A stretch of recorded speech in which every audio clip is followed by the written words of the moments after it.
What is up, my guys? Welcome to the first episode of my Absolutely Flames Fire podcast. We are filming in front of a live studio audience of my dog. Today, I didn't really have anything planned, so I'm just gonna shoot off topics. We're just gonna go, and maybe we'll get I want 30 minutes. I think that's a good length. You know, not too long, not too short. First thing I want to talk about. Pets. Pets, first of all, it's like a strange idea to have a wild animal in your house, but technically it's not wild, is it? It's domesticated. That was the main thing I wanted to talk about. Domestication. Because that's a weird concept on its own.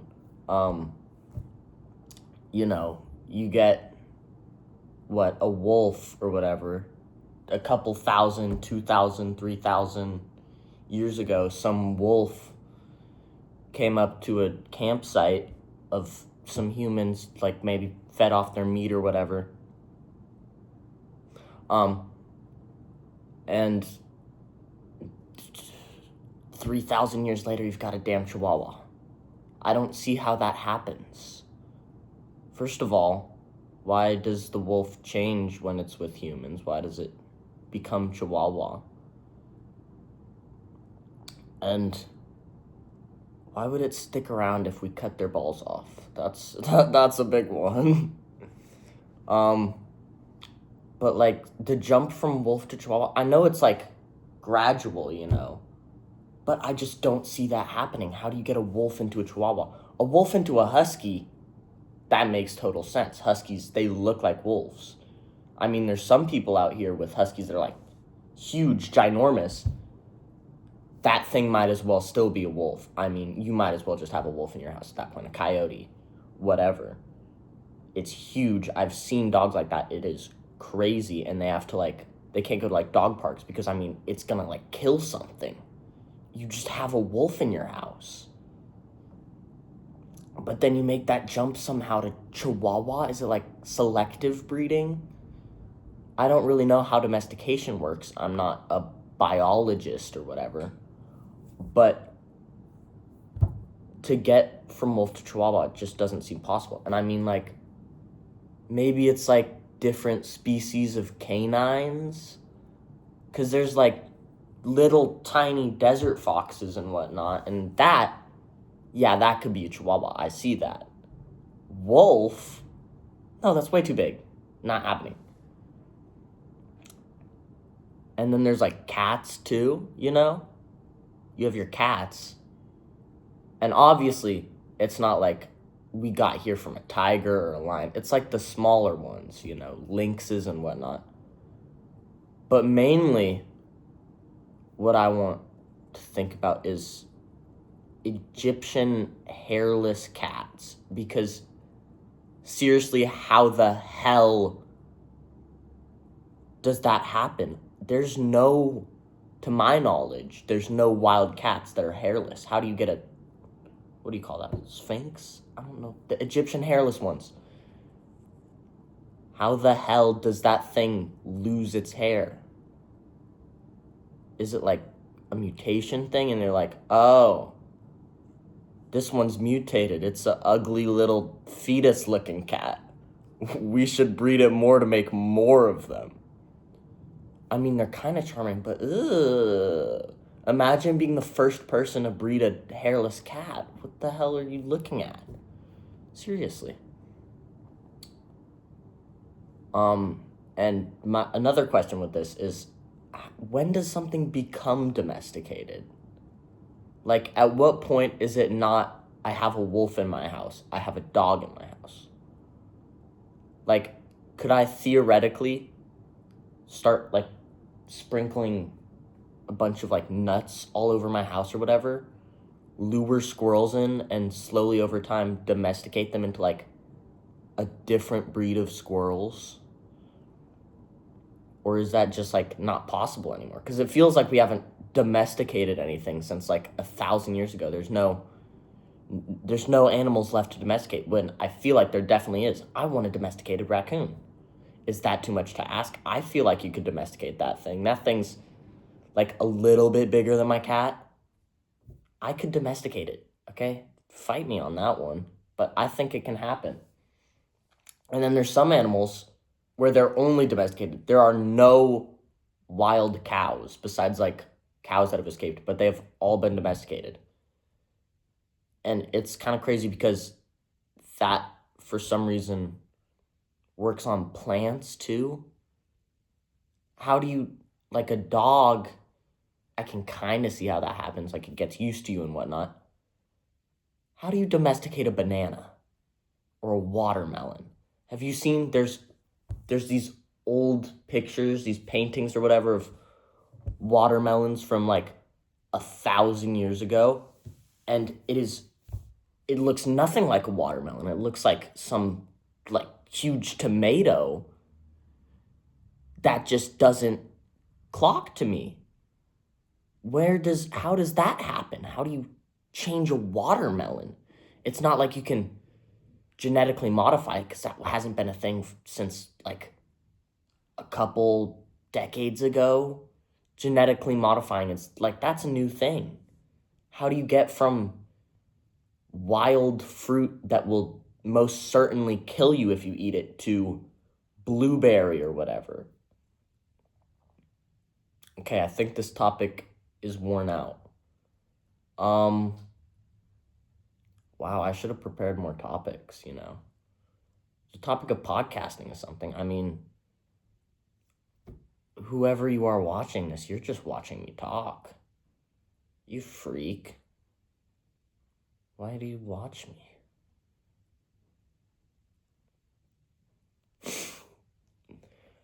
Other stuff. Oh, hey.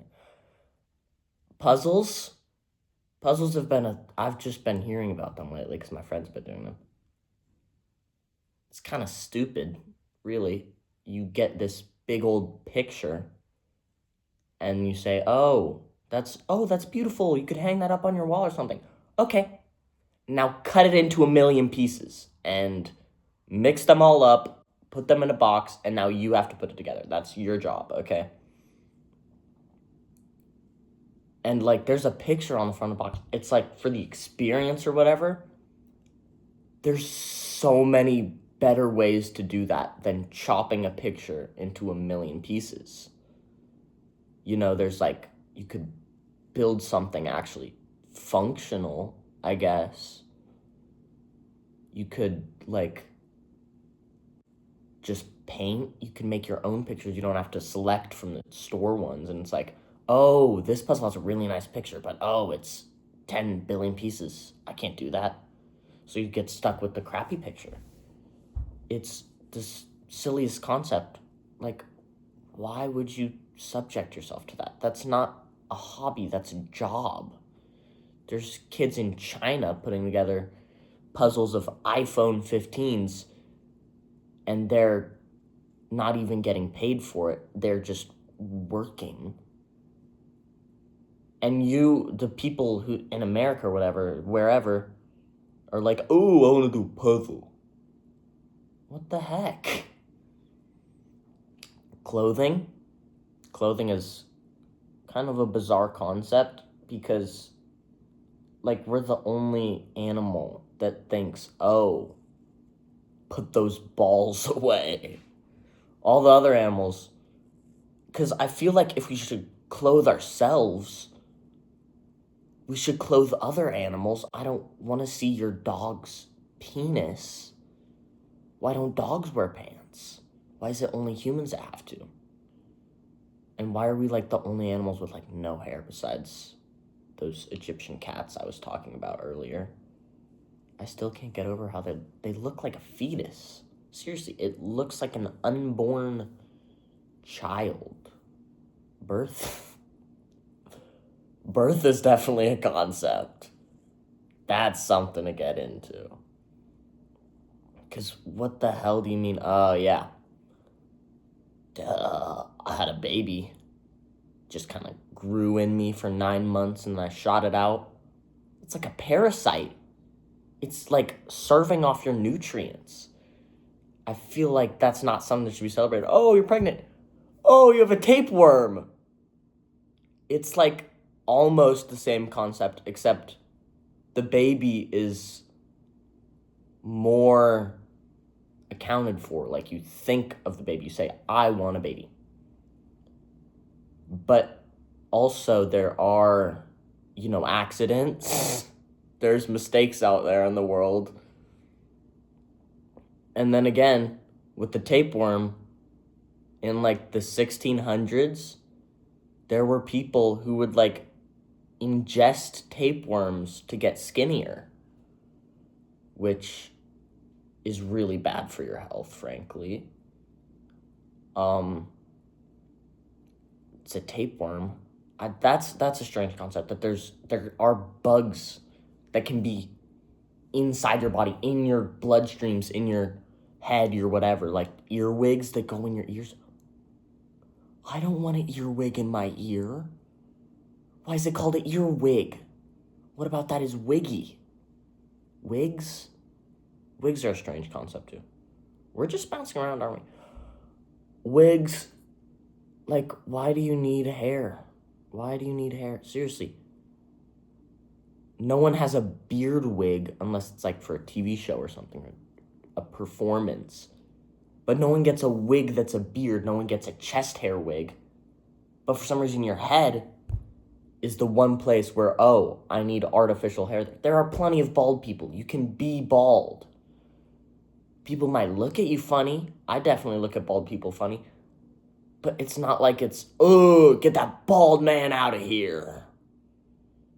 There are totally, it's totally socially acceptable to be bald.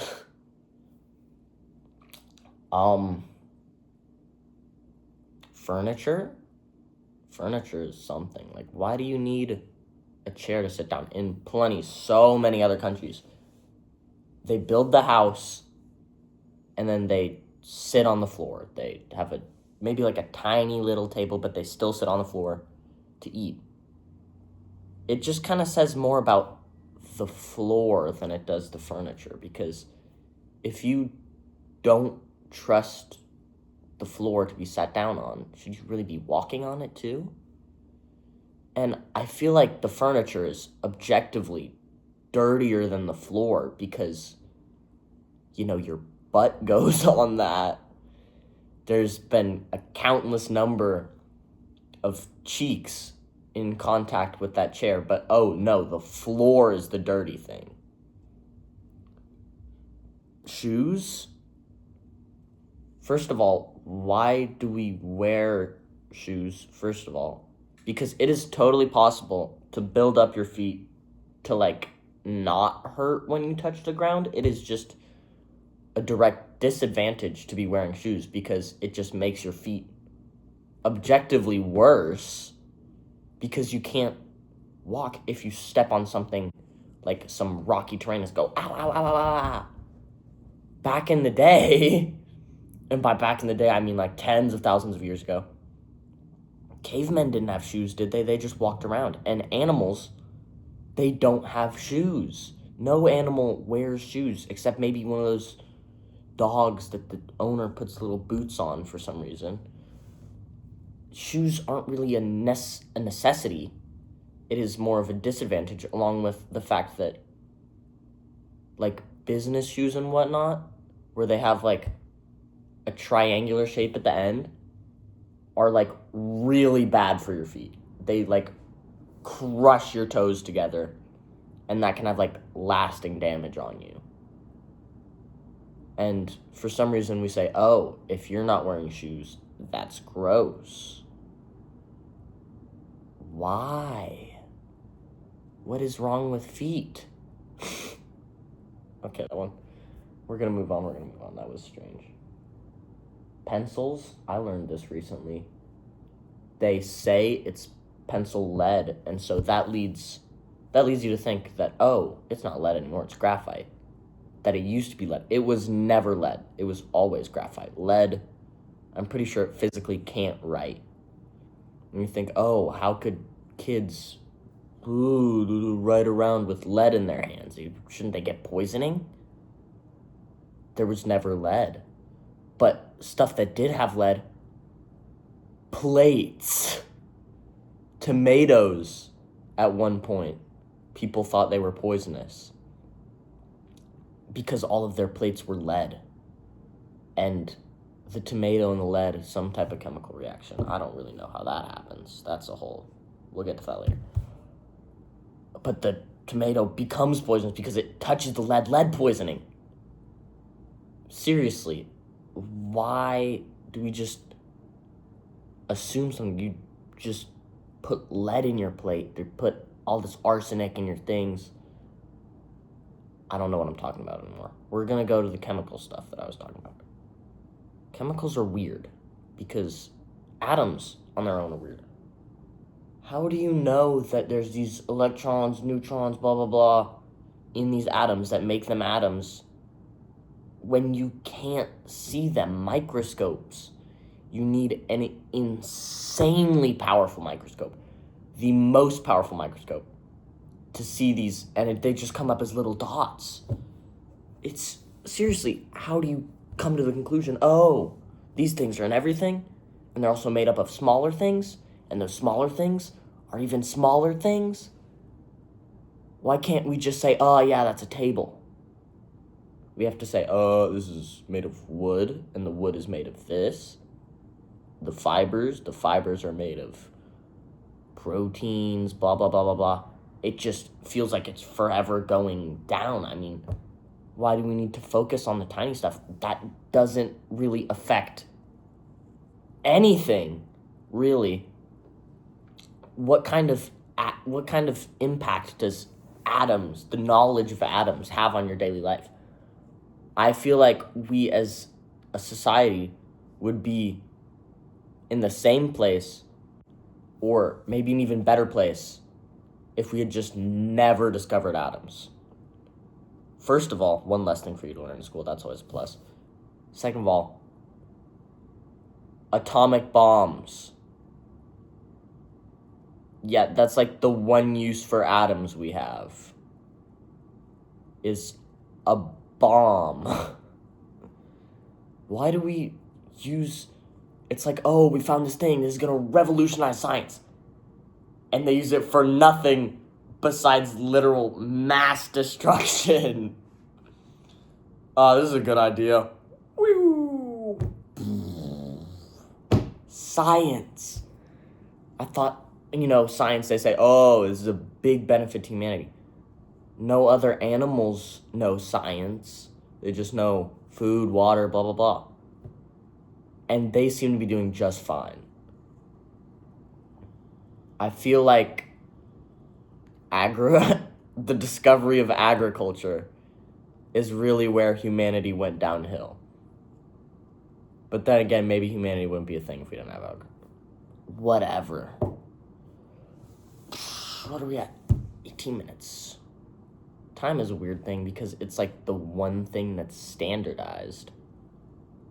You want to know how many feet something is? Oh, sucks to suck, you're in the UK. They don't use feet. Why? Also, America uses its imperial system. Imperial empire. It is the original British thing. They say, oh, we use the imperial system to differ ourselves from Britain. It was what Britain used. The feet was something that changed because it was based on the king's foot. We are using the old system, vastly inferior, and we say it's because we're free, but we're using ancient, not really ancient, but kingly measurements, monarchical?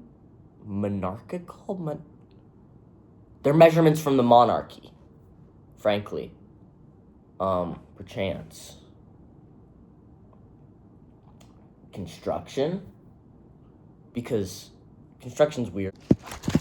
Okay, so my fuckhead friend called me and it ended the recording, so you just get the 20 minutes and you're getting cut off because I don't want to keep going. That took me out of the group. Goodbye. Have a nice day.